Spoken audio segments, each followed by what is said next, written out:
Hello, and welcome to the latest GSNIM virtual badge session.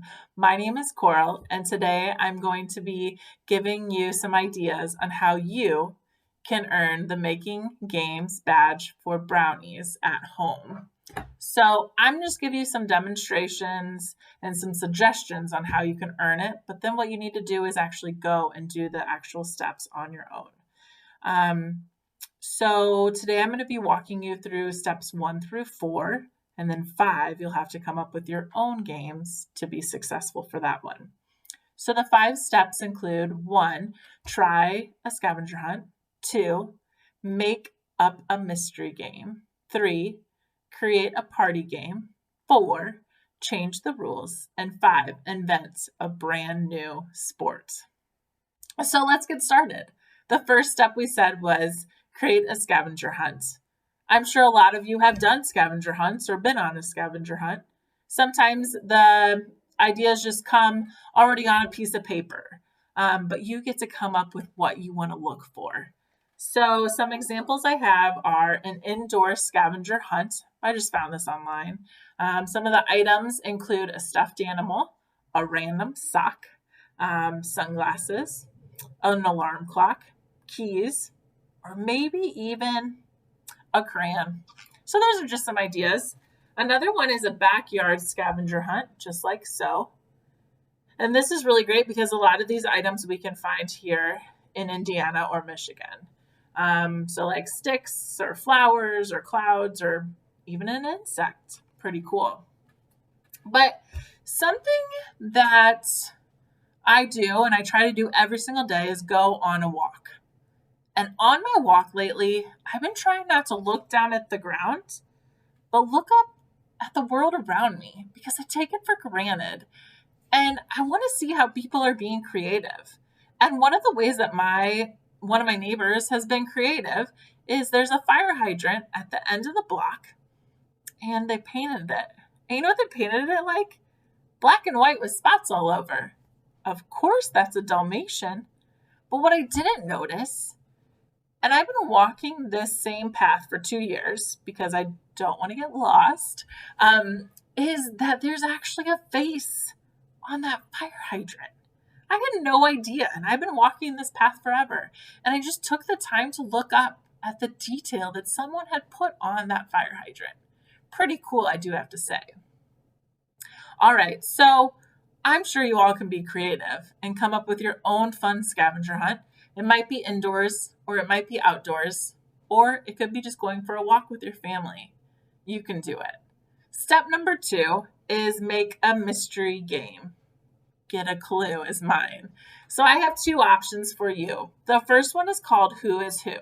And what you're going to do is I just printed off some characters online, and you're going to find a partner, like a brother, maybe your sister, maybe a parent, or someone at home, and you're going to stick a character on their back. And then you're going to ask them yes or no questions. They're going to ask you yes or no questions, trying to identify who their character is. So, for example, if I put this character on my friend's back, then they're going to try to figure out who this character is. And of course, we all know it's Belle from Beauty and the Beast. But a first question might be asked is this person a boy? Nope, not a boy. So then they're going to try to narrow it down. Now they're going to ask, does this person have blonde hair? Nope, doesn't have blonde hair. Can't be Elsa. Maybe they're going to ask, does this person make friends with little critters that live in a castle? Yeah, there's some friends that live in a castle that she makes friends with. Then they're going to keep asking until they actually get it right. So that's just one way you can play it. Some of the characters I found that I just want to share with you for fun is good old Mickey Mouse, Flounder, and the last one is Genie.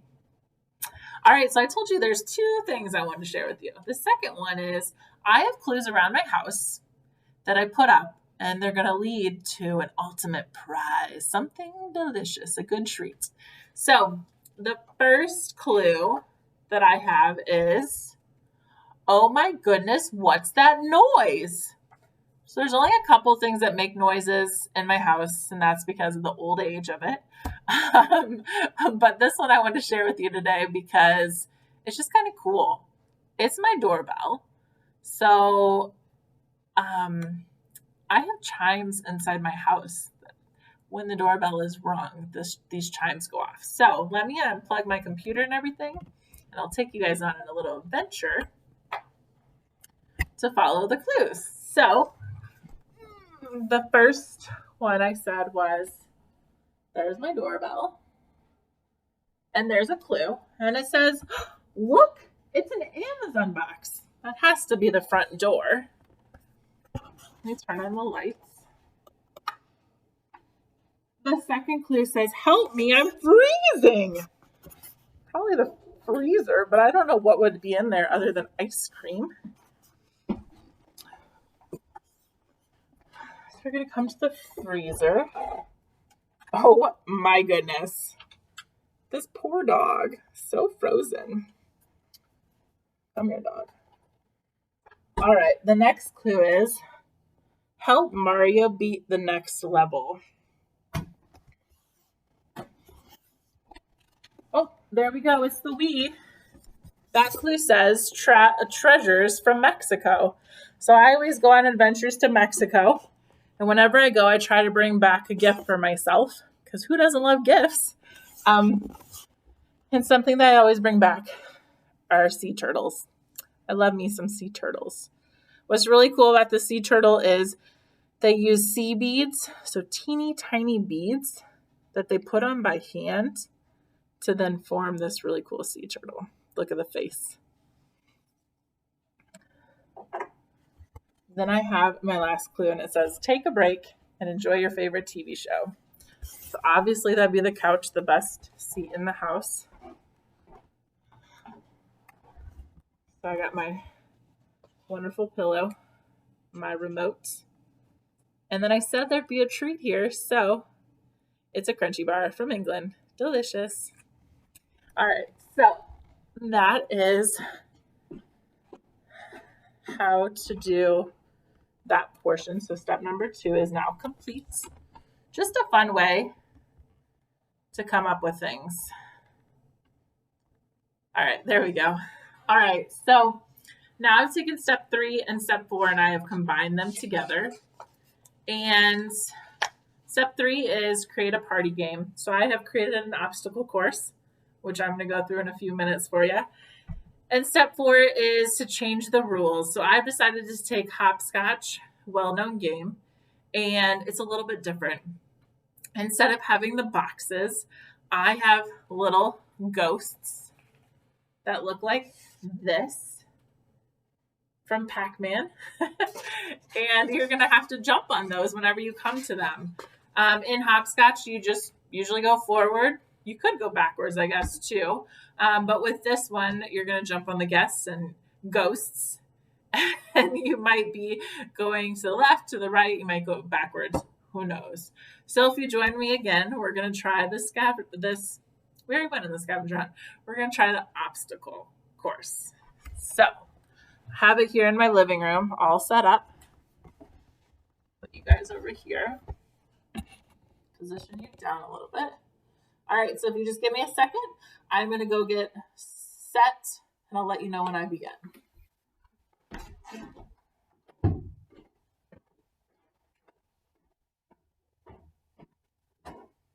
Here I am. So I'm going to begin. First, I have my zigzag lines. Then I have the ghosts. So I have 2 feet here. Then I'm going to jump. And I'm going to jump again. And again, do this. Woo! Little slippery. And one more jump. Okay, that was pretty good. Have to work on my jumping. Then I'm going to go around in a circle. Then I'm going to go to a balance beam. And then another hopscotch. And then crazy jumps. Ta-da! So that was my Scavenger on. You can kind of see it right over here. So friends, the only other thing that leaves for you all is the last step, and that's creating a brand new game. So I have this piece of paper that I will try to share the link with you later, so that you can fill this out while you're making your own game. So the first thing you need to put on there is who the creator is. So if it was my game, it would be Coral. Then you need to put down the name of the game. Then you need to come up with rules. I really encourage you to put the rules on this piece of paper so that everybody knows what the rules are and you can go over them. Then there's no questions of, that's not how you play my game. Everybody wants to be informed on what the rules are and don't change them up on people in the middle of the game, obviously. Then you want to put down the minimum and maximum number of players, what supplies you'll need for your game. So for my obstacle course, I needed painter's tape and paper for my ghosts and a player. Pretty simple.